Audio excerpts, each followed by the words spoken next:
અમદાવાદમાં ભગવાન જગન્નાથની રથયાત્રામાં ઉમટ્યું માનવ મહેરામણ, ગજરાજ, અખાડા અને તલવારબાજીએ જમાવ્યું આકર્ષણ. સરસપુરમાં ભગવાનના આગમનની રાહ.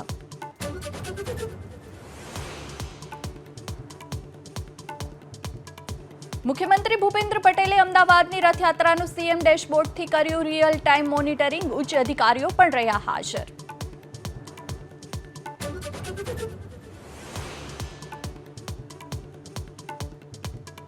ખરીદી કરવા માટે અષાઢી બીજે શુભ યોગ. કાર અને સોનાની ધૂમ ખરીદી.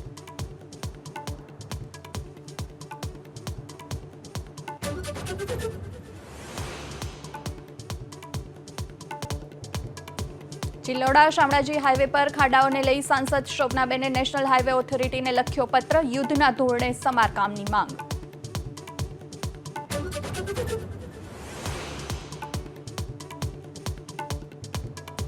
મુંબઈમાં વહેલી સવારથી જ ધોધમાર વરસાદ. અનેક વિસ્તારોમાં પાણી ભરાતા વાહન ચાલકો પરેશાન. હજુ પણ ભારે વરસાદની આગાહી.